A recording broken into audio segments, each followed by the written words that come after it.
विधानसभा निवडणुकीच्या निकालानंतर प्रथमच ठाकरे शिवसेनेचे माजी आमदार वैभव नाईक यांनी कुडाळ पक्षाच्या पदाधिकारी कार्यकर्त्यांची बैठक घेतली। देव दीपावली असून देखील या बैठकीला ठाकरे शिवसेना पदाधिकारी आणि शिवसैनिकांचा उत्स्फूर्त प्रतिसाद लाभला।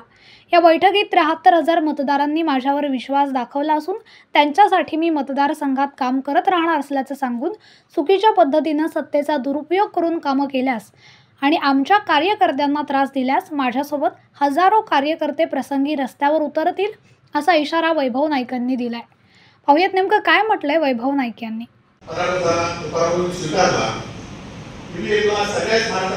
पैसे भरले परंतु मी एक रुपया भरला नाही। मी तिकडे अपील केलं नाही कारण तो पराभव आपला झाला, पराभव आपण स्वीकारला पाहिजे आणि त्याकडे आपण कालच सांगता कामा नये।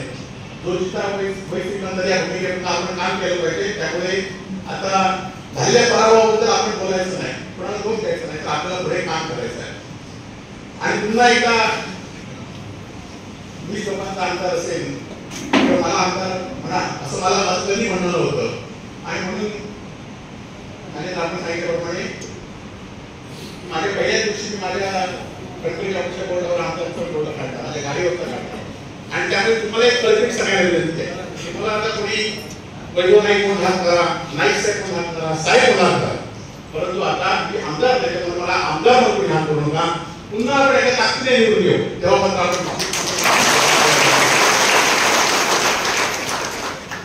संघर्ष जीवन असतात, चढउतार येत असतात आणि आपण काय आपल्या नावावर पिढा लावून आणलं की हे पण मला 40 रुपये द्यायला पाहिजे असं पण नसतं। आज अनेक लोक सांगतील की सेक्रेटरी ट्रेड सुरू झालाय आणि माझं म्हणणं मी आपल्याच्या पत्राद्वारे आपल्या सगळ्यांकडे पोहोचवलं आहे। माझं काय म्हणणं आहे ते गेले 2 दिवस आपण सगळ्यांनी वाचलेलं आहे, त्यामुळे माझं म्हणणं काय वेगळं त्याच्यापेक्षा असू शकत नाही। आणि त्यामुळे येणाऱ्या काळामध्ये आपल्याबद्दल अनेक लोक सांगतील की आम्ही साहेब तुमच्या शेवटपर्यंत आलो, काही लोक शेवटपर्यंत थांबतील, काही लोक गळतील, हे तुला आम्हाला माहिती आहे। काही लोकांची कालशक्ती परंतु जी असती त्या शेवटच्या माणसांपर्यंत आपण शेवटचा माणूस जोपर्यंत आपल्याला आहे तोपर्यंत आपण काम करायचं असा विषय या ठिकाणी केला आहे। आणि तो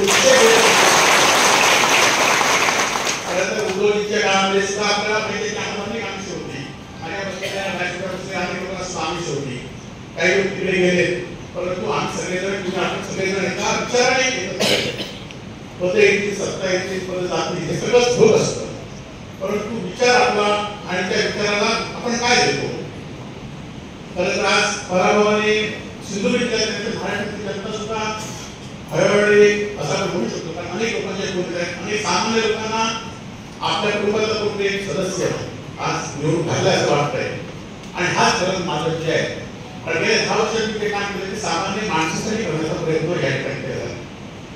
आज आपल्याला माहिती असेल की येणाऱ्या काळामध्ये सुद्धा जे विजय झाले त्यांचं उमेदवारांचं अभिनंदन मी त्या दिवशीच केलंय की जे विजय झाले त्यांचं अभिनंदन, त्यांनी चांगलं काम करावं, परंतु त्यांनी पण लक्षात ठेवावं की एका भावी लोकशाहीमध्ये लोकशाहीमध्ये एखाद्या कार्यकर्त्याच्या विरोधात आपल्या विरोधात काम केलं कोणाला त्रास देसाई तर त्याच्यावर आम्ही रस्त्यावर सुद्धा उतरण्यास सोयी पडणार नाही।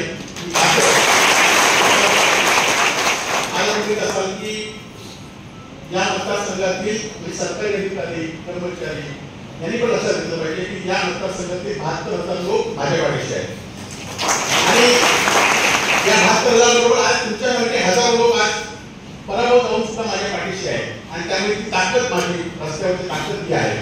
आणि जर कोणी कोणाला उगाच त्रास देण्याचा प्रयत्न केला तर निश्चितपणे ही ताकद आपण रस्त्यावर उचलून त्यांना न्याय देण्याच्या स्वस्त असताना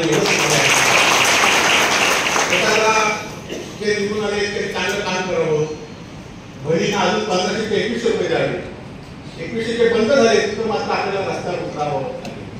अनेक योजना आहेत की ज्या योजना अस्तित्वात येणारच नाही परंतु त्यांचा भागून या ठिकाणी पडला। आणि खरं तर मी पहिले सांगितलं होतं की आम्ही निवडणूक लढवली की विचारावर निवडणूक लढवली। काही लोकांनी या निवडणुकीमध्ये वेगवेगळे विषय घेतले, पक्षाचे विषय घेतले, कधी नसलेल्या हिंदुत्वाचे विषय सुद्धा या गडावर आणले। खरं तर त्यांना माहिती की बाबरी मशीदच्या वेळी शिवसेनेची भूमिका घेतली महाराष्ट्रावर लोकांना माहिती होती आणि म्हणूनच हिंदुत्व त्यावेळी काढ म्हणायचे असतात, परंतु आता 15 वर्षाची सत्ता आहे आणि पुन्हा हिंदू तंत्रज्ञानाची भूमिका मांडला, लोकांना त्याकडे फसवलं, परंतु ह्या भूमिका तुमच्या जास्त वेळ टिकणार नाही। परंतु आता आपल्याला एक सुरुवात करताना सुद्धा संजय पटेल विनंती करेल विनंती करेन की तुम्ही पदाधिकारी जे काम करत आहेत त्याला वेळ देत आहेत अशा पदाधिकाऱ्यांकडे नवीन पदाधिकारी आहेत. आज आपल्याकडे एक चांगली अत्यंत चांगली गोष्ट आहे की आपले सगळे कार्यकर्ते कोणी ठेकेदारीवर नाही, कोणी शासनाच्या हप्तेपडीवर नाही आहेत, कोणी काय होत्यावर नाही आहे. आपले सगळे कार्यकर्ते आपला श्रम करून तुम्ही कसं करणारे आपले कार्यकर्ते आहेत आणि हीच खरं तर ताकद तुमची आणि आमची आहे. उद्योजकांच्या नेतृत्वाखाली आपल्याला पुन्हा एकदा महाराष्ट्रामध्ये काम करायचं आहे. आज आपली राज्यामध्ये आपण बघित असाल की परिस्थिती कशी बदलत चालली.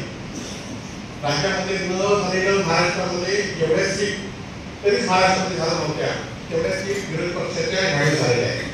आणि त्यामुळे आपली पण जबाबदारी आहे की सत्ता जर ज्यावेळी चुकत असतील त्यावेळी आपण त्यांच्याकडे वोट टाकलं पाहिजे, लोकांना न्याय मिळू दिला पाहिजे. आज विकास कामासंदर्भात आपण 10 वर्ष प्रामाणिकपणे काम करण्याचा प्रयत्न केला. आता विकास कामात तर त्यांच्याकडे आहे, केंद्रापासून राज्यापासून गल्लीपर्यंत त्यांच्याकडे सत्ता आहे. त्यामुळे ती जबाबदारी आपली नसते, परंतु सुखदुःखामध्ये सहभाग घेण्याची जबाबदारी शिवसैनिकांची आहे. एकमेकांच्या सुखदुःखामध्ये कुटुंब आपलं आहे, एकमेकांच्या सुखदुःखामध्ये सहभागी झालं पाहिजे. एखाद्या रुग्णाला मदत देण्याचं काम त्या ठिकाणी केलं पाहिजे. कुठे आरोग्याला जी मदत लागेल ते आपण करण्याचं काम करायचं, कुठे श्रमदानाने काम करण्याचं गरज आहे. कुठे आपण एखाद्या ठिकाणी अन्याय असेल तर त्यापासून जाऊन त्या माणसाला दूर करण्याचं काम आपल्याला करायचं आहे. आणि त्यामध्ये सगळं करत असताना निश्चितपणे तुमचे सर्वांचे स्थान येणाऱ्या काळामध्ये मला या ठिकाणी लागेल. आणि मला खात्री आहे की ज्या पद्धतीने मी वागतो त्या पद्धतीने तुम्ही सुद्धा माझ्याशी वागला, आपल्या पक्षाशी वागला आणि आपण या ठिकाणी आपल्याला द्या. आज आमदारकी नसल्यामुळे परंतु अनेक लोकांना वाटतं की आमदारकी नसल्यामुळे काय माझं जीवन परंतु मी आमदारकी गेले 6 वर्ष विरोध असे घेतच नव्हतो. मी कधी आमदार माझ्या स्वतःच्या स्वप्नाचे वापरच नव्हता. आणि त्यामुळे जी आमदारकी असेल ते आपल्यासाठीच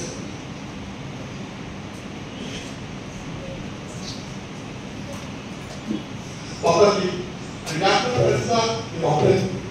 कुडाळमधील महालक्ष्मी हॉलमध्ये झालेल्या या बैठकीला जिल्हाप्रमुख संजय पडते, उपजिल्हाप्रमुख अमरसेन सावंत, नागेंद्र परब, युवासेना जिल्हाप्रमुख मंदार शिरसाट, महिला जिल्हा संघटक श्रेया परब, कुडाळ तालुका प्रमुख राजन नाईक, तालुका संघटक बबन बोभाटे, कृष्णाधुरी, बाळा कोरगावकर, संतोष शिरसाट, जय भारत पालव, अतुल बंगे, योगेश धुरी, स्नेहा दळवी, मथुरा राऊळ, मेघा सुखी, संदीप माळेश्वर, किरण शिंदे, अवधूत मालणकर, राजू गवंडे, उदय मांजरेकर, श्रेया गवंडे, तृप्ती वर्धम, ज्योती जळवी, सई काळप यांच्यासह पदाधिकारी, सर्व आजी माजी लोकप्रतिनिधी आणि शिवसैनिक उपस्थित होते.